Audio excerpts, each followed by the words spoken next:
मला म्हणे गडगडाट हो नुसता, अजून त्यांचा आवाज माझ्या कानात घुमता.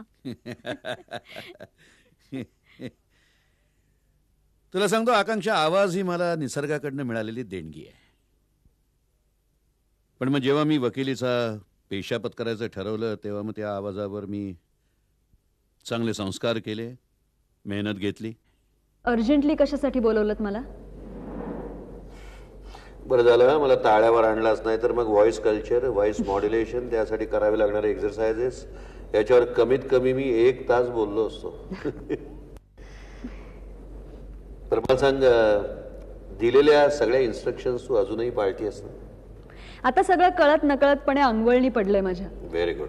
बसमधनं प्रवास करणं, शक्यतोवर नेहमीचे रस्ते बदलून कुठेही जाणं. एक करायचं आता, यापुढे 2 दिवस घरातनं बाहेर पडायचं नाही. का आता असं काय घडलंय? घडलं नाहीये आकांक्षा, घडणार आहे. त्या झालं असं की मीच दिलेल्या टिपवरनं रघु चिलीमच्या अड्ड्यावर पोलिसांनी धाड टाकली. तिथले 7-8 गुंड त्यांनी पकडून नेले, 2 दिवस लॉकअप मध्ये ठेवले, बडवले. पण त्यांच्यामध्ये असलेला रघु चिलीम हा त्यांनी बदललेल्या चेहरेपट्टीमुळे काही पोलिसांना ओळखता आला नाही.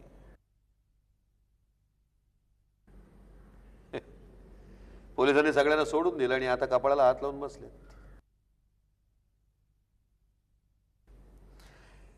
रघु चिलीमच्या गँग मधला बहादूर पटेल माझ्या हाताला लागलाय. त्याला हाताशी धरून मीही रघु चिलीमचा पत्ता शोधतोय. बहादूर अजून काही बोलत नाहीये फारसं, पण बोलेल. झालंय असं की पोलीस आता या सगळ्या प्रकारामुळे हात धुवून रघु चिलीमच्या मागे लागलेले आहेत. आणि म्हणूनच तू 2 दिवस घराबाहेर पडायचं नाही. घरी बसायचं आणि पेपरच्या हेडलाईन्स वाचायच्या. कळलं? मी सगळी काळजी घ्यायची आणि तुम्ही सगळीकडे मोकळेपणाने फिरायचं. का जीवावरचा धोका पत्करताय काका? आकांक्षा, समाजामध्ये गुंडगिरी वाढली आहे, समाजाला कीड लागली आहे. यावर कोणीतरी काहीतरी करायला पाहिजे, कोणीतरी काहीतरी केलं पाहिजे, या असल्या वांजोट्या चर्चा रोज घराघरामधनं डायनिंग टेबलवर होत असतात. Well, I don't believe in that. आणि त्यामुळे ज्या वेळेला मला वाटेल त्यावेळेला, मला जसं जमेल तसं, जेवढं झेपेल तेवढं मी रस्त्यावर उतरून काम करतो. शेवटी असं आहे की जीवाची काळजी जी आहे ही गुंडांनाही असतेच की, घाबरट असतात. म्हणून तर एवढ्या कडेकोट बंदोबस्तामध्ये फिरत असतात. आणि आपण आपल्या जीवाची पर्वा किती करायची ग? तेच तर मी म्हणतेय ना, मग मी का घरात बसून राहू? नाही, तुझी गोष्ट वेगळी आहे, माझी गोष्ट वेगळी आहे. मी एकटा जीव सराशीव, उद्या काही कमी जास्त झालं मला काही फारसा फरक पडणार नाही. पण तू मात्र काळजी घ्यायला हवी. यापुढे 2 दिवस घरातनं बाहेर पडायचं नाही. तनू आणि आई बरोबर तू आईच्या घरी 2 दिवस राहायचं. कोणाचाही फोन आला तरी बाहेर पडायचं नाही, घरीच राहायचं. Is that clear? Okay. Take care. बरं, तू चहा घेणार आहेस? चालेल. पटकन हो म्हणणं. आबा घरी नाही. आलो मी 2 मिनिटात.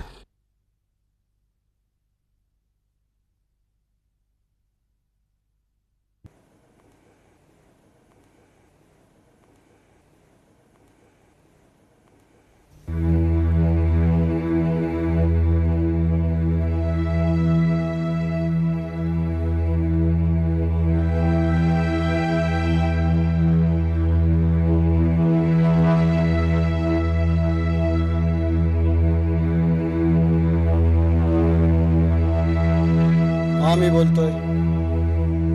हो, मी तिथेच उभा आहे. येतोय ना?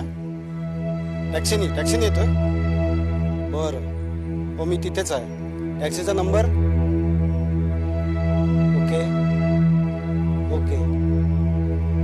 नाही, काही काळजी करू नका, मी करतो. ओके.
तर मी तुम्हाला इथे कशासाठी बोलवलंय हे सांगायची गरज नाही.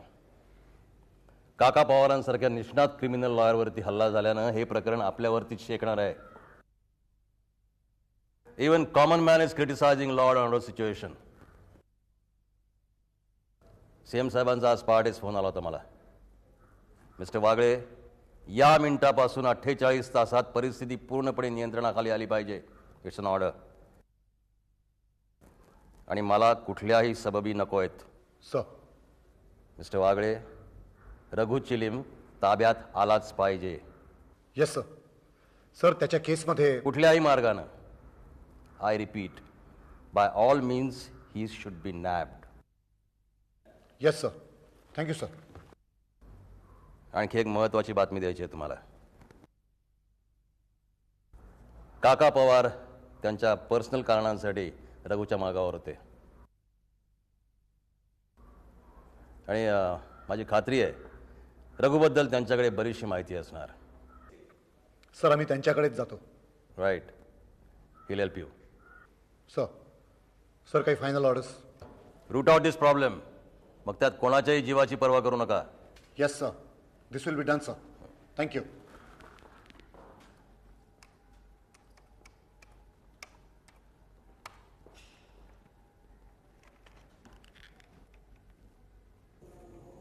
काका, जे काही झालं त्याबद्दल I really feel very sorry.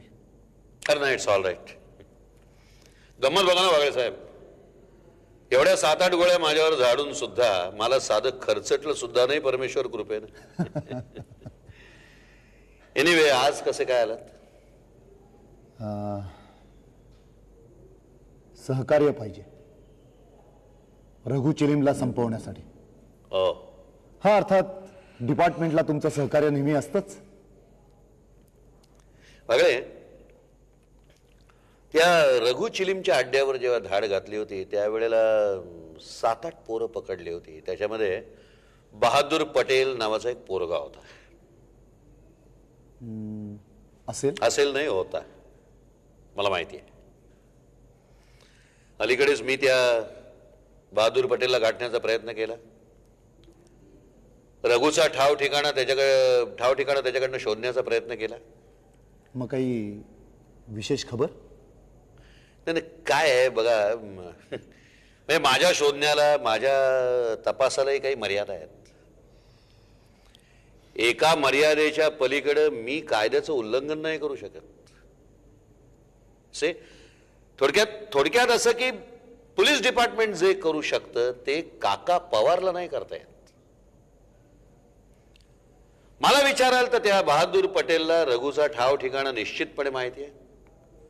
त्याचे सगळे हायडआउट्स माहिती आहेत. इतकंच नाही, तुम्ही सोडल्यानंतर रघु आत्ता कुठे लपलाय हेही त्याला ठाऊक आहे. तुम्ही बहादूर पटेलला ताब्यात घ्या. त्याला ताब्यात घ्या, त्याला खाण्याला लागा. बघा तो तुम्हाला रघुपर्यंत नेऊन पोहोचवतो का नाही. काका, are you sure? I am 100% sure my dear. Thank you very much. गेल्या वेळेसारखं होता का म्हणे, या वेळेला वागळे साहेब काम फत्ते व्हायला पाहिजे. No goof ups this time. I wish you all the best. Thanks. या.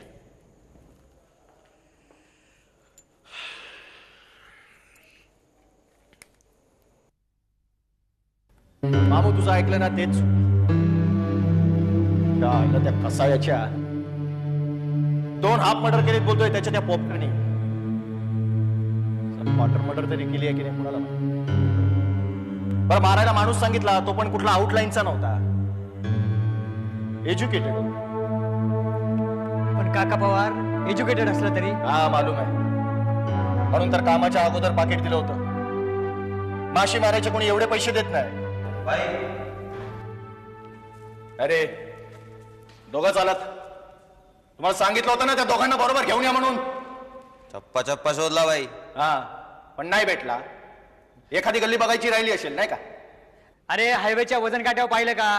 पाहिलंय. एक जगह पर देखा मामू, पर दोनों विभाग गए. मामू, ही तुझी माणसं. मामा, आता एक काम कर, तू स्वतः बाहेर पड आणि त्या दोघांना इथं हजर कर. त्या दोघांची तर मी गेमच वाजवतो. तो कसाई आणि त्याचा तो शूटर इथं माझ्या हाताने त्या दोघांना टपकवतोच बघ. अरे देख रघु, अपने धंधे में ऐसा होता ही रहता है. मामू हमारा मारने का धंधा है, मरने का नहीं. तो लॉयर मोठा नाव वाला माणूस है, उद्या पेपर मध्ये छापून येईल, बघत राहा. अब पुलिस पीछे पड़ेगी सलीम के. सलीम के 10 आदमी मरे ना तो भी कुछ वांधा नहीं. तुला तो कसाई लय आवडतो वाटतं. साला गंदी नाली का कीड़ा उठा के लाए, 2 हाफ मर्डर किए बोलते. मी त्या दोघांना टपकवतोच बघ. चोरगडे, तुम्ही काका पवारांच्या घरावर आणि ऑफिसवर पाळत ठेवण्यासाठी माणसं पेरा. नव्या लोकांचा धोका पत्करू नका, जुनी माणसं शोधा आणि त्यांना या असाइनमेंटचं महत्त्व समजावून सांगा. डोळ्यात तेल घालून लक्ष ठेवा. Yes sir. काका वाचल्यामुळे त्यांच्यावरती पुन्हा हल्ला होण्याची शक्यता आहे आणि हे आपल्याला परवडणारं नाही. हे एक. दुसरं म्हणजे असे मारेकरी काही होण्यापूर्वीच जर आपल्या हाती लागले तर रघु चिलीमला खणून काढणं सोपं जाईल. सर साधारण किती माणसं घेऊ? चोरखडे, किती वर्ष तुम्ही डिपार्टमेंटमध्ये आहात? अरे पाहिजे तितकी माणसं घ्या ना, आपण टिपून घ्या, नगाला नग नको. Okay sir. Mane. Yes sir. तुम्ही त्या बहादूरवरती बारीक लक्ष ठेवा. तो जातो कुठे, येतो कुठून, कोणाला भेटतो, कोणाशी बोलतो, त्याच्या प्रत्येक हालचालींवरती तुमचं लक्ष असलं पाहिजे. एकदम क्लोज वॉच असला पाहिजे. Is that clear? Okay sir. किती माणसं लागतील? 10 सर. दिली. पाहिजे तर जास्त घ्या, पण मला रिझल्ट हवे. Is that clear? Yes sir. ठीक आहे, तुम्ही निघा आता. But be in touch. दर 2 तासाने तुमचं मला रिपोर्टिंग द्यायला पाहिजे. Yes yes sir.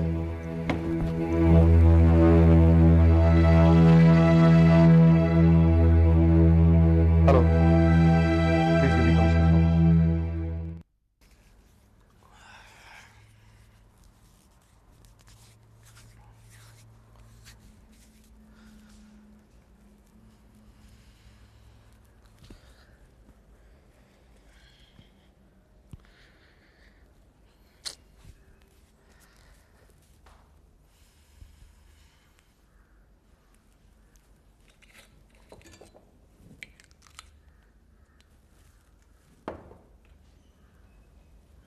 काय म्हणालीस?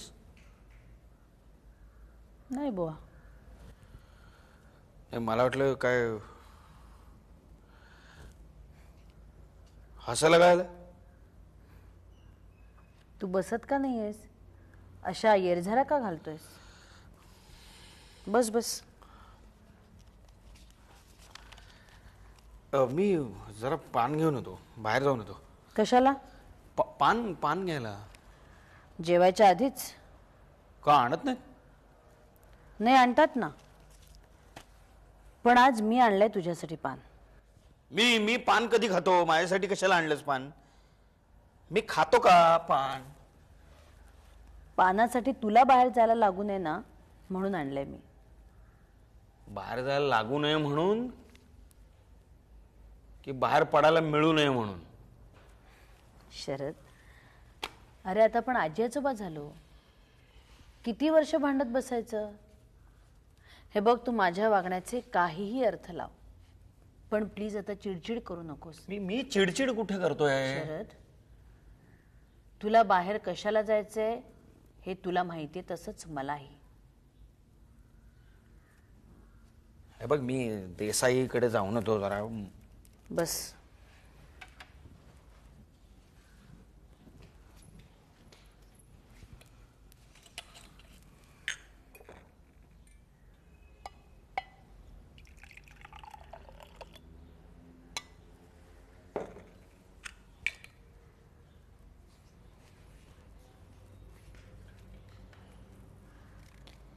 तुझा देसाई आणलाय मी आज. मी तुझ्या हातची दारू पिणार नाही, कळलं? शरद, तू कुणाच्याही हातची दारू प्यायलास ना, तरी जे व्हायचं तेच होणार आहे तुझं. काय व्हायचंय माझं? शरद, तुझं जे काही व्हायचंय ना ते इथेच घरात व्हावं असं मला वाटतं. तू किती आहारी गेलायस दारूच्या. अरे सायकोलॉजी सारख्या कठीण विषयाचा तू प्राध्यापक होतास आणि हे काय करून घेतलेस तू स्वतःच.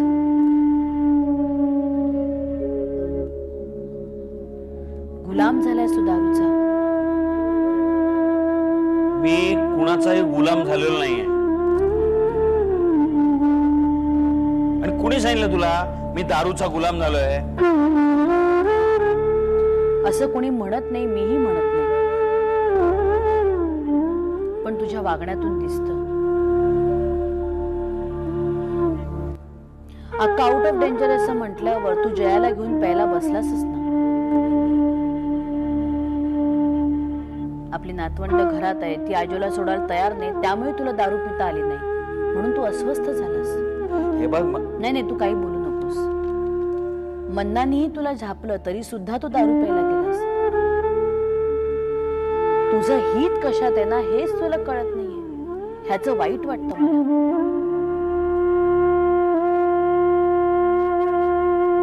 अरे 3 मुलींचा बाप आहेस तू, तुला नातवंड झाले. आज तनुला आणि मोनीला कळत नाहीये तू का पितोयस ते, पण तुझी अशी कीर्ती ऐकल्यावर त्यांना काय अभिमान वाटणार आहे तुझा? सांग ना. माझी दुःख तुला कळणार नाहीत, तुला कळलेलीच नाहीये. अरे दुःखाशी काय दुःख आहे तुला सांग ना. आणि किती वर्ष ते दुःख तू गोंजारत बसणार आहेस? दुःख काय तुला एकट्यालाच आहे?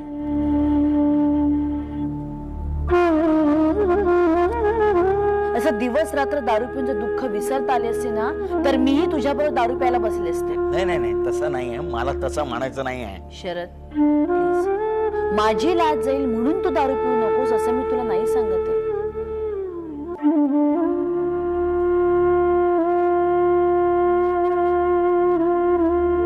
तर डॉक्टर शरद जोशी म्हणून तुझं आपल्या समाजात एक विशिष्ट स्थान आहे. तुझा एक वेगळा नावलौकिक आहे.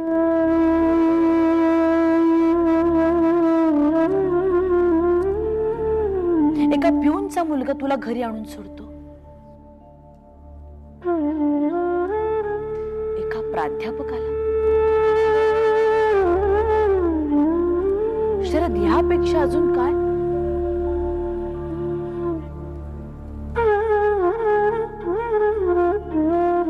शरद अरे जिथे मन्ना आणि जयाही तुला समजावू शकले नाही तिथे मी काय तुला समजवणार.